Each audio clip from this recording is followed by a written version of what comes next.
Today, we're jumping right into a massive historical puzzle, one that honestly could have completely rewritten world history. We're talking about the colonization of the Americas, and specifically, the missing empires. Right, so let's dive into this. When we think of the age of exploration, guys like Columbus, the conquistadors, the pilgrims, they totally dominate the story, right? But if you look at the globe during the 1500s, some of the absolute wealthiest, most scientifically and militarily advanced empires on Earth were Islamic. So where were they? Why wasn't there some massive Muslim colony right across the Atlantic? We all know the standard history, Western Europe's aggressive, super risky push across the ocean. But there's this glaring alternate history that's just missing. Why didn't the Ottomans or the Safavids or the Mughals make a play for the New World? I mean, these empires literally dwarfed countries like England or Portugal in terms of money and manpower. Section 1. The Missing Empires. Let's establish who the major players actually were. Right off the bat, there's a huge geographic roadblock. Think about Spain or England. They're practically staring out at the Atlantic Ocean. But the top three Muslim empires, they were facing the exact wrong way. The Ottomans were an absolute powerhouse, sure, but their navy was totally locked into the Mediterranean. The Safavids over in Persia were landlocked from the west and relied completely on the Persian Gulf. And the Mughals, they were tapped straight into the massive Indian Ocean trade networks. Section 2. Geography and galleys.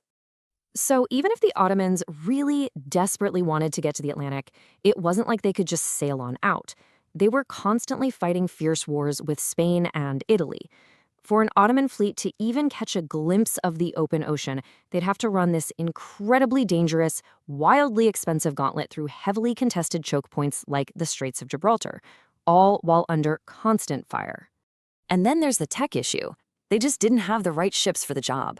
Muslim vessels, especially the Ottoman fleets at the time, relied heavily on oared galleys. Now, these are super agile, perfectly designed for coastal maneuvering and warfare in the Mediterranean. But throw them into the punishing winds and massive swells of the Atlantic, total mismatch. European ships, out of pure necessity, had evolved into these sturdy, wind-driven beasts built to survive those exact harsh conditions. But hold on a second. If you're the Ottoman Empire and you have, practically speaking, unlimited resources, couldn't you just steal the designs, hire European shipbuilders, build a new fleet, and just go for it? Well, yeah, of course they could have. Which brings us to the next, much deeper question. Why didn't they even bother trying? Section 3. The Asian Trade Monopoly. To really get this, we have to put ourselves in the shoes of the Europeans back then. They were desperate. Columbus wasn't looking to discover a new continent, he was looking for a workaround. After Constantinople fell in 1453, European rulers were in full panic mode. The old routes to the silks and spices of Asia were suddenly controlled by intermediaries, making trade astronomically expensive. Sailing west was just a really high-risk gamble to bypass those guys. And here's the absolute kicker. The Muslim empires were the middlemen. The Islamic world didn't have a trade problem. They were already sitting on the most profitable routes on the planet, completely dialed into Indian Ocean commerce. There was absolutely zero economic incentive to risk lives and ships on some terrifying ocean crossing when you already control the exact destination the Europeans are risking everything to reach. Plus, look at the land situation. Europe at the time was this highly fragmented, messy patchwork of rival states. Trying to conquer your neighbor meant a disastrously expensive, bloody war that could easily backfire. So the Americas? That was vast, free real estate for them. But the major Muslim empires already had massive territories to conquer right in their own backyards. The Ottomans were taking the Balkans, the Safavids were pushing into Central Asia, and the Mongols were busy securing India. Why cross an ocean for the unknown when you have a continent of opportunity next door? Section 4, the nobility factor. Let's talk about the people actually leading these expeditions. So, in Europe, the whole system was based on inherited land. And honestly, they were running out of space. You had this huge class of disaffected, broke, younger sons, guys like Hernan Cortez or Francisco Pizarro, who literally had no prospects at home. They had nothing to lose by getting on a boat and seeking glory. But Muslim nobility? Completely different story. It was heavily centralized. Under systems like the Ottoman Timur system, you didn't inherit land. The Sultan granted you tax collection rights directly. You relied entirely on the central government's favor. So there just wasn't this wandering class of rogue nobles ready to go start an independent colony thousands of miles away in a jungle. Section 5. The Moroccan plot. Now here's where the story gets wild. Meet Morocco. Sitting right there in Northwest Africa, they uniquely possessed direct access to both the Mediterranean and the Atlantic. They had money, they adopted gunpowder early, and they had the perfect geography to launch a colony. But for most of the early 1500s, they were just trying to survive. The Spanish and Portuguese were constantly attacking their coasts, so crossing the ocean wasn't exactly a priority. That is, until a brief civil war brought the Saudi dynasty into power.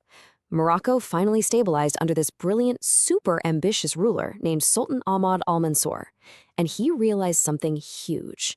They had a golden opportunity to strike right at the heart of Spain's newly found overseas wealth.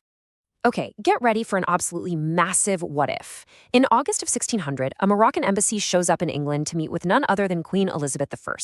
Bonding over their mutual hatred of the Spanish Empire, the Moroccans didn't just come to chat. They started actively hunting for closely guarded Atlantic maps and navigational intel. Sultan al-Mansur literally pitched Queen Elizabeth on a joint Anglo-Moroccan military strike. The plan? Steal Spanish colonies in the Americas and repopulate them with Moroccan settlers. We're talking about the very first Muslim American colonies. I know, it sounds like complete alternate history fiction, but it was terrifyingly close to reality. For 2 solid years, serious diplomatic talks about this joint alliance went down. But then, 1603 happens. Fate literally intervenes. Before they could finalize a lasting deal, both Queen Elizabeth and Sultan al-Mansur died. Morocco almost immediately collapsed into a brutal civil war, completely wiping out their transatlantic ambitions and leaving the ocean entirely in European hands.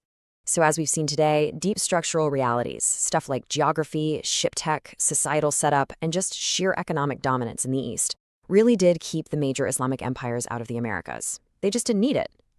But looking at that Moroccan attempt leaves us with one incredibly fascinating thought to ponder. What if that 1603 alliance had held together just a little bit longer?